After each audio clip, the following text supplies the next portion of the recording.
तराली साहब के cases pending थे।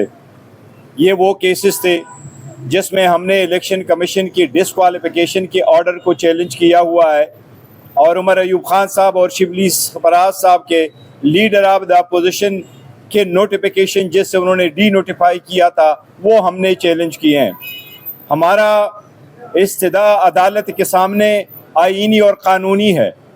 हमने इस्तदा की है कि इलेक्शन कमीशन जो एक स्टे पे चल रहा है, जो हमारे ख़िलाफ़ एक बाइस रखता है, जो हमारे ख़िलाफ़ हर ऑर्डर रात के अंधेरी में करता है, उसने हमें सुने बग़ैर, आईन के तकाज़े पूरे किए बग़ैर, कानून के मुताबिक हमें नोटिस दिए बग़ैर, हमारे डिस्क्वालिफिकेशन करके हमें ड्यू नोटिफाई करवाया।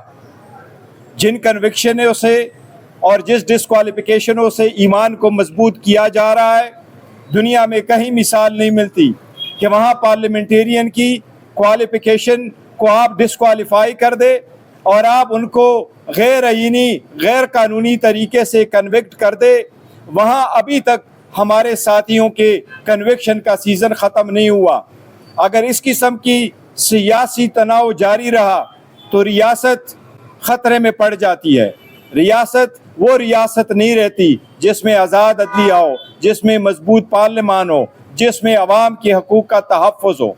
पाकिस्तान तहरीक इंसाफ, इमरान अहमद ख़ान नियाज़ी वो आज़ाद अदलिया के लिए हैं जेल में। वो इस मुल्क की बालादस्ती, सरबुलंदी और ख़ुद मुख्तारी के लिए जेल में हैं। उनका यही कहना है कि हम कोशिश करेंगे कि इंसानी हकूक़ का तहफ़्फ़ुज़ हो। वो कह रहे हैं हम कोशिश करेंगे कि अदलिया आज़ाद हो। हम कोशिश कर रहे हैं कि ईवान इस वक्त मजबूत हो। हमने बड़ी कोशिश की, 180 के साथ जीते थे, 91 के साथ रहे, 76 पे आए, उसके बावजूद हम बैठे रहे, लेकिन हमारे आवाज़ को दबाया गया, दरवाजे बंद कर दिए गए। अभी तक हमारे साथियों को दोबारा डिस्क्वालीफाई किया जा रहा है। इसी तरीके से अगर ये तनाव रहा तो मुल्क का बहुत बड़ा नुकसान होगा, जमहूरियत का नुकसान होगा, इस मुल्क की मईशत का नुकसान होगा। जिस तरह उमर अयूब खान साहब ने कहा तो माशी इस्तेकाम नहीं आएगा, माशी इस्तेकाम नहीं आएगा तो आवाम इसी तरह बेयार और मददगार पड़े होंगे। मैं पंजाब गया, पंजाब में मैंने लोगों की हालत देखे। इस वक्त 42 लाख अफराद सैलाब से मुतासर है।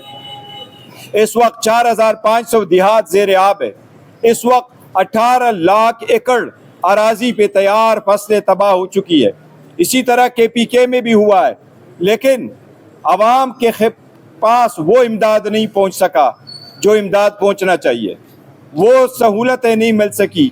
आज तक पंजाब हुकूमत ने अनाउंस भी नहीं किया आवाम को क्या दे रही। इसका रीज़न यही है कि सियासी इस्तेकाम नहीं है, सियासी तनाव ज़्यादा है। अदलिया आज़ाद होना चाहिए। आज़ाद अदलिया ना हो तो ऐसा ही होता है। खान साहब की कन्विक्शन हुई 17 जनवरी को, बुशरा बीबी की कन्विक्शन हुई 17 जनवरी को।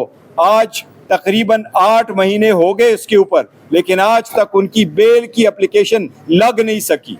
उसके लिए हम दरख्वास्तें देते हैं, एहतजाज करते हैं, वज़ीर आला समेत हम अदालत जाते हैं। क्या केसेस को, क्रिमिनल केसेस, और वो भी एक हाउस वाइफ के केसेस भी इस किस्म के महज़ब ममालिक में इस किस्म के लगाए जाते हैं।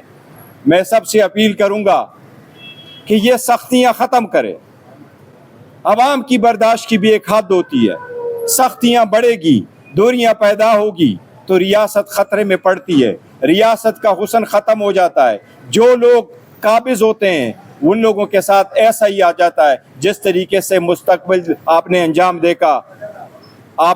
देखा, चाहे वो बांग्लादेश है, चाहे वो नेपाल है। अवाम के साथ सख्तियों करने से ऐसे अंजाम को लोग पहुँचते हैं। अल्लाह ना करे हमारे मुल्क में ऐसा हो, लेकिन मेरी ये दुआ भी होगी कि अल्लाह करे ये चीज़ें ख़त्म हो ताकि मुल्क सही डगर पे चल पड़े। लिखा, और ये सिर्फ सुप्रीम कोर्ट वालों ने नहीं लिखा बल्कि इस्लामाबाद हाई कोर्ट ने भी लिखा था। 2 किस्म के हकूक़ लेटर लिखे जाते हैं, एक वो वाले जो अपने सीनियरिटी के लिखे थे, एक वो वाला लेटर इस्लामाबाद हाई कोर्ट ने लिखा था जिसमें उन्होंने अपने ऊपर प्रेशर डाला था। आज़ाद अदलिया के लिए लाजिम है कि आज़ाद अदलिया के जजेस पे भी प्रेशर ना हो और उनकी फैमिली महफूज हो। इस वक्त जो बाकी जजेस ने चीफ जस्टिस को लेटर लिखा है, देखो अगर आपकी अंदर से आवाज़ आ जाती है तो आप इसको इस निगाह से देखें कि अगर आपकी अंदर से ये आवाज़ आ जाती है कि जजेस भी कह रहे हैं इंसाफ हमारे साथ नहीं हो रहा और इंसानी इंसाफ के तकाजे पूरे किए बगैर केसेस लग जाते हैं, तो बाकी अवाम क्या कहे। इसलिए मैं चीफ जस्टिस से हमने पहले भी मुतालबा किया, मैं पुरजोर अपील करता हूँ,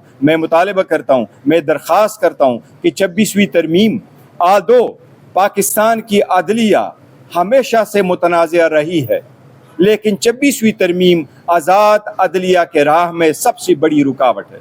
आज़ाद अदलिया के नाम पे एक दब्बा लग गया 26वीं तरमीम से।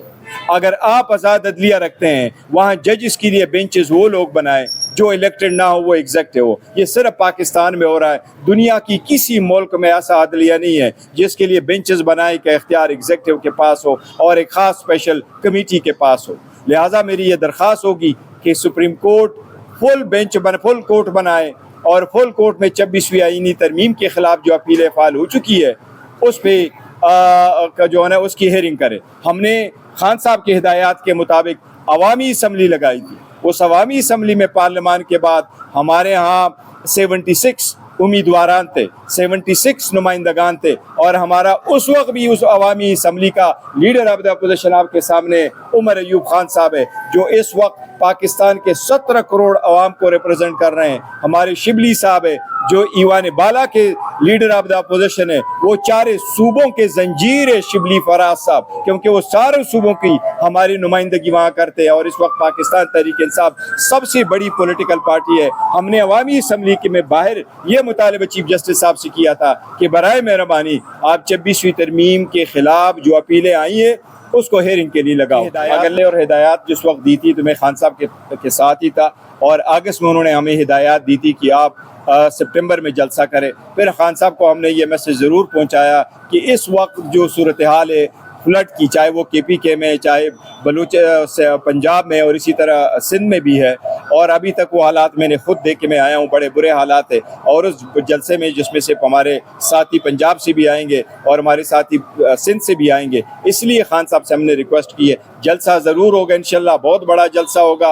अली अमीन खान साहब ऑर्गेनाइज करेंगे, खान साहब ने उनको जिम्मेदारी दी है। पेशावर में होगा और इंशाल्लाह ताला मोर लाइकली सितंबर के एंड में होगा, लेकिन अगर बैक फोर्थ कोई डेट हो जाती है फ्लड की वजह से वो खान साहब की नहीं, वो होगा पेशावर में, जलसा पेशावर में होगा। वो एक किस्म का स्टे पे ही चल रहा है जिसमें लिखा हुआ था कि जब तक नए की अपॉइंटमेंट नहीं होती तो चीफ इलेक्शन कमिश्नर और मेंबरान जो रिटायर हो चुके हैं वो चलेंगे। वो 25 जनवरी को 2025 को रिटायर हुए थे और हमारे leader of the opposition Omar Ayub Khan साहब ने वज़ीर आज़म को 2 लेटर लिखे थे, उनसे डिमांड किया हुआ था कि आप इस प्रोसेस को शुरू करें, लेकिन आपको पता है वो नहीं हो रहा। इसीलिए 26वीं तरमीम का फैसला होगा तो ये भी साथ हो जाएगा इंशाल्लाह। ज़्यादा तफसील का नहीं अंदाज़ा कि किस किस्म के स्टे उन्होंने हासिल किए और अगर कोई लॉ है। देखो एक्ट इन सिविल पावर जो है वो एक कॉन्स्टिट्यूशनल प्रोविजन आर्टिकल 243 वगैरह में मौजूद है, एक्ट इन सिविल पावर मौजूद है और हम ये चाहते हैं कि एक्ट इन सिविल पावर भी हो लेकिन उसमें कोई ऐसी इक़दामात ना हो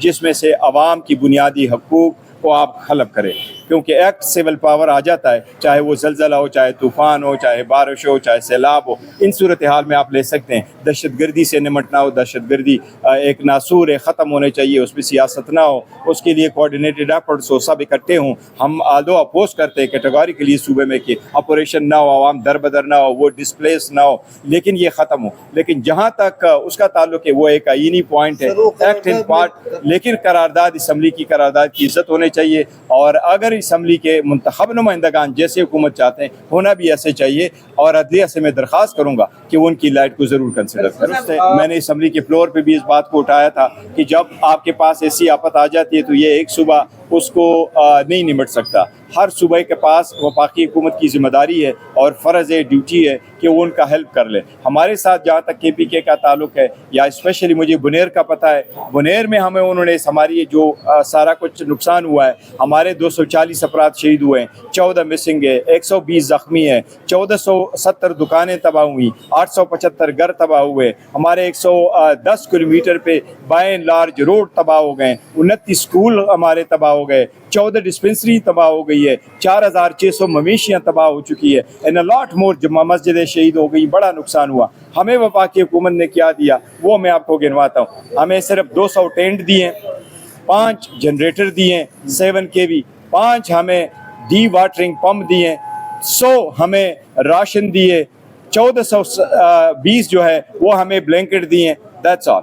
हमारे पास और वफाकी हुकूमत ने कोई हम और 500 किलो के हमें मेडिसिन दिए, ये चीज़ें दी हैं। उसके अंदर टॉप हमारे 240 बंदों में से सिर्फ 40 के लिए उन्होंने 20 लाख रुपए पर हेड जो है हमें वो चेक दिए हैं, बाकी कोई नहीं दिए। तो इसलिए मैंने असम्बली के फ्लोर पे भी कहा था, वफाकी हुकूमत से मुतालिबा भी किया है कि हमारे जो दरहम बरम हुआ है टेलीकॉम सिस्टम उसको ठीक कर दे, आप इलेक्ट्रिसिटी को ठीक कर ले, हमारे बच्चों की स्कूल की फ़ीस माफ़ कर दें, टैक्सेस में रियायत दें, हमारे इंडस्ट्रीज़ हैं वहाँ उनके टैक्सेस और उनकी बिजली के मराहत दे दें। वो MD-CAT का एग्ज़ाम है, बच्चों का बड़ा सीरियस इशू है, KPK बड़ा मुतासर हुआ है। मैं वफाकी हुकूमत से पुरज़ोर मुतालिबा करूँगा। मैंने असम्बली के फ्लोर पर भी कहा था, हमारे बच्चे ही हमारे जवान हमारे मुस्तकबिल हैं, उनके लिए उनके पेश नज़र देखते हुए सैलाब के पेश नज़र जो उनकी फैमिली दर बदर हो गई है और ज़्यादातर इलाके हुए हैं KPK के, हमारे 12 ज़िले जो है ना इफेक्ट हुए हैं, लिहाजा वो MD-CAT के एग्ज़ाम भी थोड़ा सा पोस्टपोन कर दे ताकि बच्चे तैयारी कर सके और वो अच्छे जहन के साथ वो कर सके। तो वफाकी हुकूमत से हमारा मुतालबा है। शुक्रिया।